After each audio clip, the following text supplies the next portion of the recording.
Welcome to People Doing Good for Others, where we celebrate and honor and praise those who truly matter in significant ways in our communities. I'm grateful today to have this opportunity. I'm Gary York. We want to thank Wilkes Communications, River Street Productions, and 100.9 WIFM in Elkin. And so grateful to have this opportunity, and thank you for choosing to be with us today. Our featured guest is Bob Hege. What an enthusiastic, inspiring person of great depth and knowledge and love for what he does. Along with his wife June and son Brian, they own Meadows Mills, a manufacturing company over beside the hospital in North Wilkesboro. Bob Hege is a native of Davidson County, a person who's an inspiration to be around, and I'm so glad he's choosing to be with us here today, and he's also had a career with Duke Energy, and good morning to you. Good to see you, my friend. What an honor to have you with us today, and I want you to go back to Davidson County and the farm and 4-H. Okay, and thank you for all your kind words. Grew up in Davidson County. 4-H was probably the thing that shaped me more than anything else. I have 4 younger brothers. We were all involved in 4-H, did a lot of different things, and that got me to NC State. And I majored in agricultural engineering, which was my goal at that point in time, was to help other people involved in agriculture in North Carolina be better at what they were doing. Right. Had the perfect job. What year did you go there? I went to state 61 to 65. Okay, yeah. Good. Had the perfect job, joined out of NC State. I was in ROTC, so I was on active duty with the Army for 2 years, and that was another great experience. Wow. Great. And then joined Duke Power as an agricultural engineer, serving 9 counties in the middle part of North Carolina. During that time, I, of course, growing up on a dairy farm, I knew more about the dairy business than anything else. We helped 100 farmers build a dairy parlor that enabled one person to milk 60 cows in an hour. And what did you call that? Double 4 herringbone dairy parlor. Yes. Wow. So that got me to Duke Power. You have a servant's heart, don't you, Bob Hege? I do. I like to help folks. For that. Yes. And we are too. Thank you. Thank you. At Duke Power, a nice moment for us is, and you talked about how many wonderful leaders that you were able to attract while you were here, right? Yes. You had 35. Yes. How'd you do that? Well, it being active in the community and being involved, and when kids were in college, they would come to us. Potty Horton, we all knew, was a druggist here. He had a son, Richard, majored in electrical engineering. Richard came to us, said, I've got to have an apprenticeship. So Richard worked for us a couple of summers, didn't end up joining Duke Power when he graduated, but anyway, he was one of the many that went through. And of course, we were lucky enough to hire about 35 kids that grew up here in Wilkes into the Duke Power organization. And all of them done very well. Yeah. I'm proud of how they did. Great achievers. Yes, great achievers. We're able to get them when they were young and bring them in and to lead them a little bit, and that's all they needed to get going. Right, that's right. Okay. Yeah. Duke Energy was maybe the second career after on the farm, then the second career. Uh-huh. And then with your wife June and Brian in 1990, Meadows Mills became a significant part of your life. And just tell us a little bit about how that happened, Bob Hege. I had a friend that was in the banking business, and his bank kept getting acquired, and he'd lose his job. It happened 2 or 3 times, and he said, find us a company we can buy that I can come and run, and maybe I won't be going through all these job changes. So a friend of mine I was working with, Cheryl Gamble, said, Meadows Mills is for sale. Said, those gentlemen are getting old. And at that point, I think Ed was maybe 76 and Rich was 92. So they did need to move it on. Right. So I went over and started talking to them. It took almost a year to get everything worked out with them. But in October the 12th of 1990, we closed that. Well, we didn't close the deal. We signed the papers and wrapped it up then in December of 1990 there. So it was a good Bob, day. did you have just a fascination for building things when you walked in Yeah. there? Just wanted to do that? Yeah, I always knew that the better equipment that the agriculture community had, the more work they would do, the more they would produce, and the happier they'd be. So that was kind of my motivation in there. You remember the first day of the operation when you were walked in the door? I do. Tell us a little bit about that. Well, Ed Finley, great fella. Fact is, we need to nominate the whole Finley family that was involved as in our Agriculture Hall of Fame. But I walked around with Ed Finley, and he told me all day long, was telling me about what's going on, what was happening, and that kind of thing. And I'm making a plan. What do we need to do next? And our plan was the first thing we got to do is clean up this building. A lot of things in there that didn't need to be there. So, and Ed admitted we're not very good at cleaning up. So we started working. We sold 90,000 pounds of scrap steel out of that building in the first month. Wow. It just, fact is, one of the older employees, Edward Revis, Edward was a big old boy, strong as an ox. He said, these people never going to make any money. They spend all their time wanting us to sweep. So that's kind of where we got started. Okay. Bob Hege, you do, first tell us, let us, our friends today know, where is the mill and how big is it? Okay, we are right next door to the hospital on West D Street. We are an original equipment manufacturer. Not very many of those in the country, but that's the federal designation for people in our category. The building's 52,500 square feet, and we're continually updating. We just added 2 overhead cranes. We made a commitment yesterday to do some wiring update to be able to power some equipment we weren't using before. Right. So it's a continual process of updating that building, built in 1965, and a lot of people will know Foster Sturdivant built the building. Gary Bottomley was the job superintendent. And Gary's no longer with us, but he's the guy that built that building. It's a long rectangle. You wouldn't know it's manufacturing and people making things with their hands and designing and dreaming about things. Yeah, everybody just sees the brick front and don't realize the building's 525 feet long. 525. Yeah. Wow. So. Okay, we do 3 things. Yes. And just walk through those, if you will, with us. Our main line of equipment is woodworking. We're a primary breakdown company. We build sawmills, edgers, log turners, log decks, all the things that go into what we know as a sawmill operation here in Wilkes. Barnes and Sievert is a fine example. Church and Church, Hartley Brothers, all of these are. All Meadows equipment? Yes. Wow. Yes. Okay. Yeah, they're good customers, all of them. Good. Yeah. Local people helping local people. That's right. Right. Mm-hmm. All right. The second thing you do. Second thing is stone burr mills, and this is probably what we're best known for. We're the only company left in the world that makes a natural stone burr mill. So when you go to the grocery store to buy flour or cornmeal and it says stone ground, then we probably built the equipment that ground it. And there's 2 stones. 2 stones circular running rubbing together. against One each other. stationary and one's turning. Yep. And they're grinding in between them. The reason stone grinding is better is because the heat is very low in the grinding process. The enzyme activity continues. So there are more nutrients, better taste. It's just a better quality product. And the whole world recognizes that stone ground is a superior product.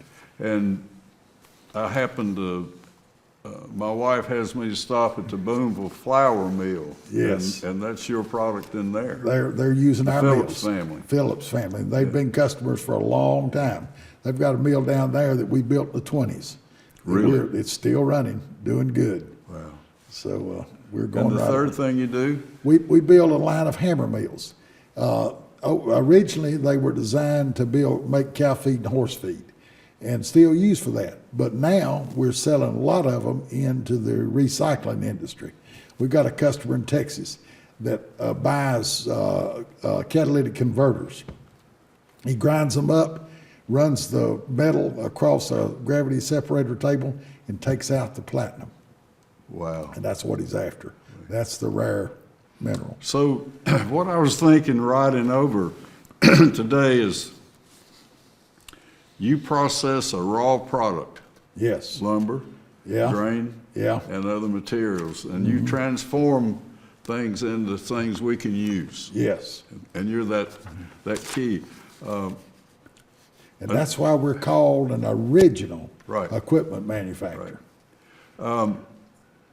I saw a lot of equipment, mills that you had rehabbed. I Yes. guess you'd taken them in, somebody maybe had upgraded. So that's a key part of your business, isn't Oh, it? very key part. We don't believe in planned obsolescence.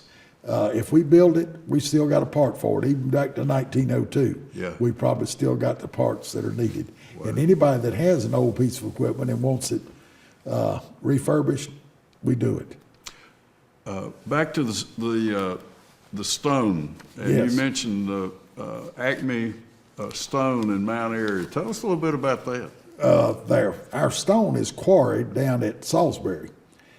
Then it comes to Mount Airy, and they saw it into the right thickness material and cut it into the round that we need. We use 4 different sizes of round stones and bore the center hole, and then it comes to us, and we put the millstone design on it. So But, that's the Bob Stevens family that my dad was Bob Stevens' good friend. Yes, Yeah, yes, so, and I don't know how many years that we've dealt with them, but more than 50. Wow. Well, I'm glad to know that. I had no idea that relationship. Let's go back to building parts and the importance in your operation of, I guess if we sold it to you, we'll have the part to fix Yes, it and right. it'll come back to us. Talk about parts, if you will. Well, parts is a big part of our business. Like I say, we've got everything that anybody may need, and if they come to us and want something odd, we'll try to make it for them. And we do a lot of custom work. Yep. We consider ourselves a job shop. We don't make a whole lot of the same thing. We're making individual parts. I was honored in our, when I visited you on Monday, every person I saw, the guys that making it happen had smiles on their faces. And it looked like a satisfaction that, boy, I was really honored to be there. I said, boy, this is a wonderful visit. Yeah. How about those guys? Just talk a little bit about the servants, the guys in the back that make Yeah. it happen. Right. Well, it's a good bunch of folks. We've got folks that have been there a long time, and we've got newer ones that are there. Probably, excuse me, 2/3 of our employees are graduates of Wilkes Community College, and we very much appreciate the college in giving them a good education in welding and metalworking and machine work. Right. You talked about a customer in Malaysia Yes. and a customer in Guatemala. Tell those stories for me, Bob. Okay, the Malaysian customer is real interested.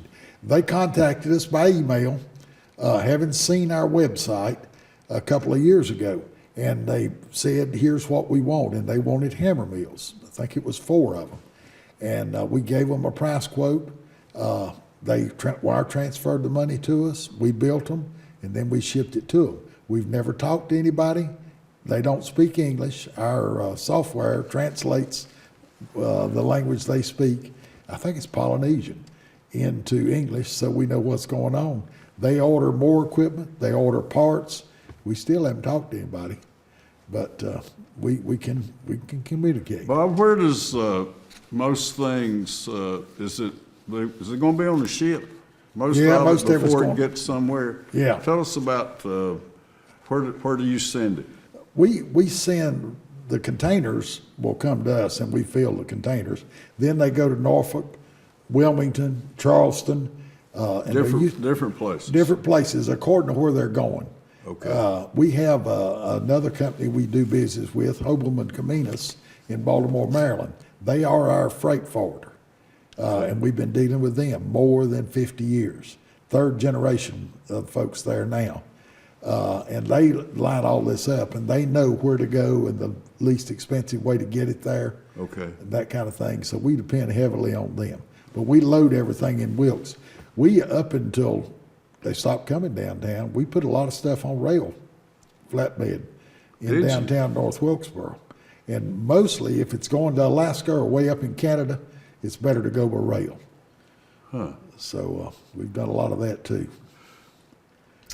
I noticed, I was thinking also you have local business, Yeah. you have national business, Mm-hmm. you have international business.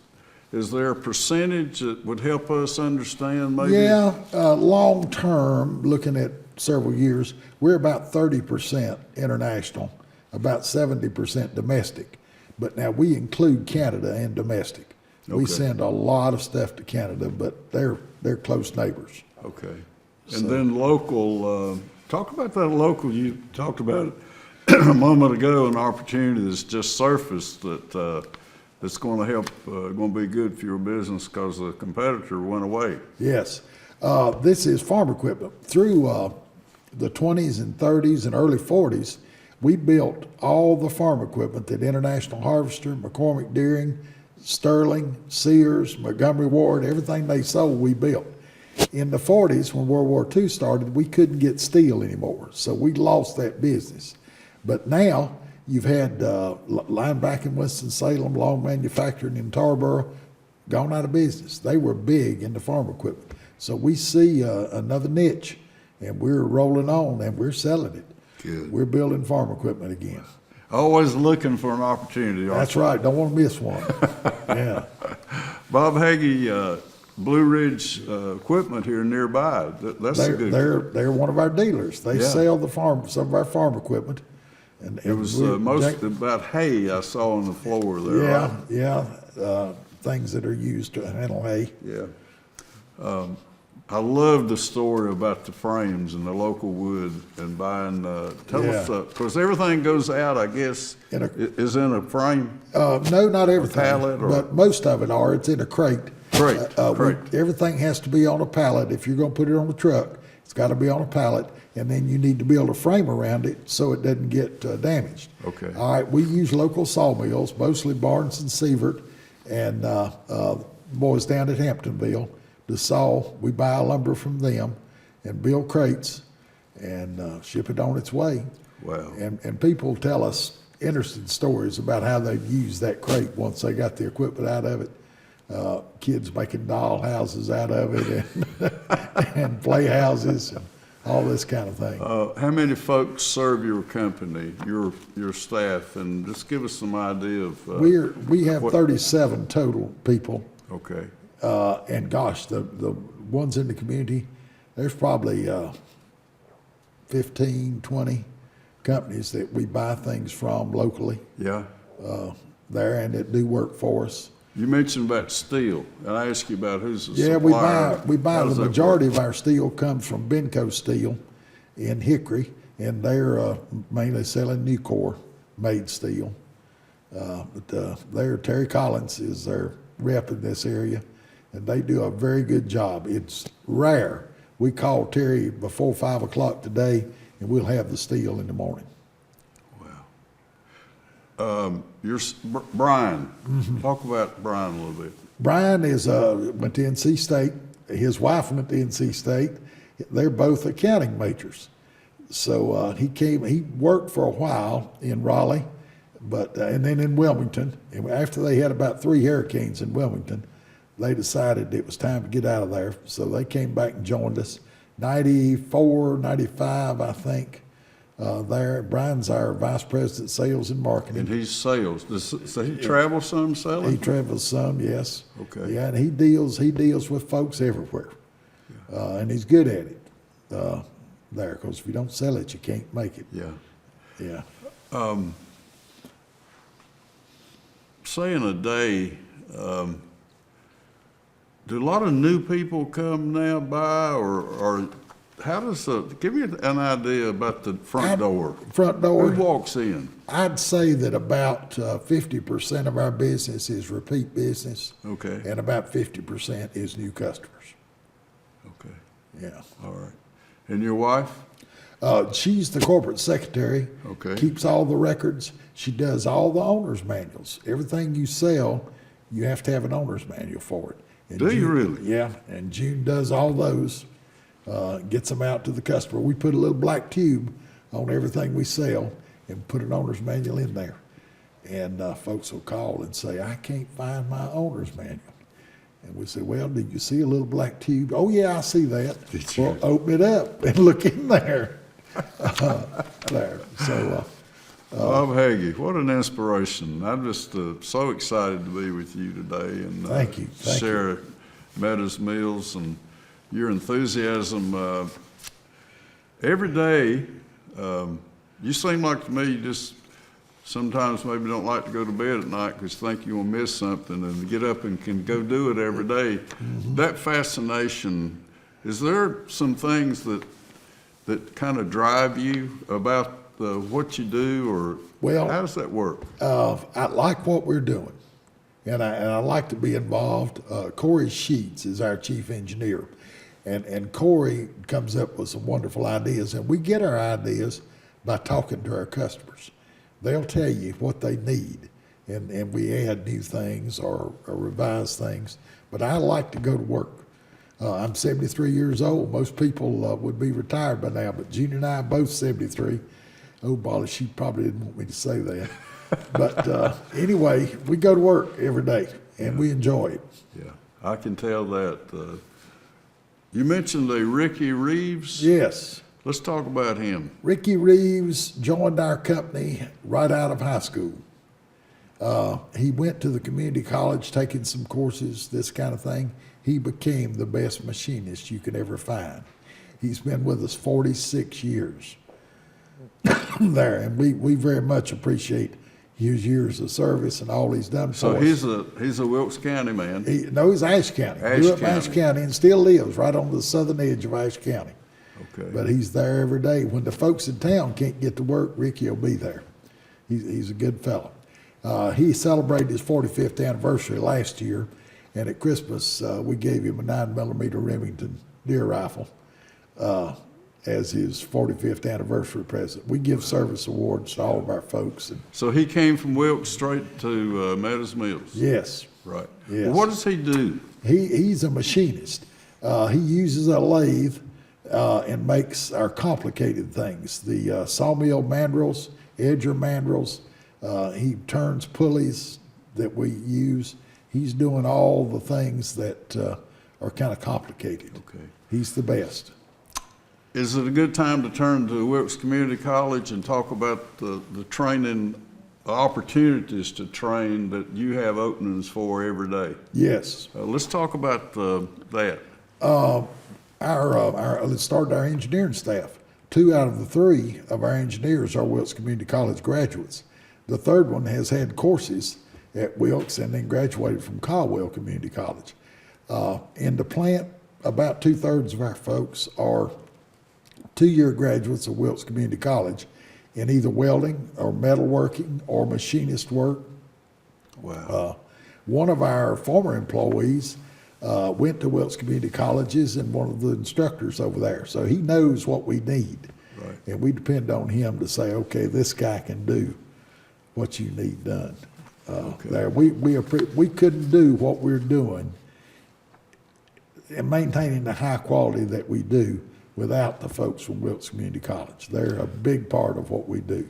Go back and let's revisit the engineer,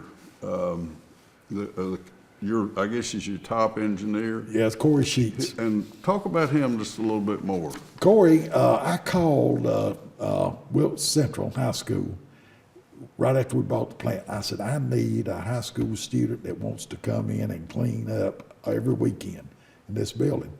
And Kelly Sparker was the assistant principal then. He's who I talked to. And he said, I'm going to send you a guy named Corey Sheets. Well, we knew Corey. He and our son Mark were good friends. So Corey came to work when he was 15 years old, I think, cleaning up in the plant. He couldn't even drive. His dad brought him to work and came and picked him up when he was finished. All through college, Corey worked for us when he was at home, summers and whatever, there, and has just continued. So he grew up in our plant. He's an excellent engineer. And he brings these wonderful ideas you're talking about? When we got a customer that wants something we're not building, then we say, talk to Corey. And he keeps coming up with new ideas and better way to do what we're doing now. Best practices. Yeah. Sawmill set works is a real complicated thing. And so Corey we're working on our third generation of sawmill set works. You've been here part of your Duke career, Yes. and all of your Meadows Mills career, and a key player, very wonderful player, is the community college. Yes. You are now a trustee there. Yes. Being chosen to be an advocate, more of an advocate for the college. Tell us a little bit about the role of the college and the opportunity that you have to be a servant there. The role of the college is to prepare folks to improve the workforce here in Wilkes, and they do a wonderful job of doing that. They're out and around letting everybody know they do training for all the business and industry here in the county. As a trustee, I guess my main job is to make sure the environment stays healthy for them so they can continue to turn out the people that business and industry need to be successful. Just a little bit about going to a meeting, or when do you meet? We meet 4 times a year, and we review what's going on at the college. At the last meeting, we approved a new building, and this is going to be the Culinary Arts building. Our Culinary Arts folks at Wilkes Community College are some of the best in the state. They win the gold medal awards every time they enter competition, and they're in a building now, and it's jammed up. Randolph Hall. So we're going to build them a building up near the greenhouses, and we have a meeting in about 2 weeks to select the architect for that building there, and that'll move them out, and then the early college high school can take their space, and they needed some extra room too. Bob Hege, you just what an inspiration you are for our program, and I just would like to follow you around. So we want to thank Wilkes Communications and River Street Productions. We want to thank WIFM, and I'm with you today because Dr. Cox connected us. Yes. In the last 15 seconds, life has been good for you, and you put a lot in it. Just wrap it up about the opportunities in life that comes your way each and every day. Well, number one, Wilkes County is a wonderful place to live and work. The business environment here is just absolutely wonderful.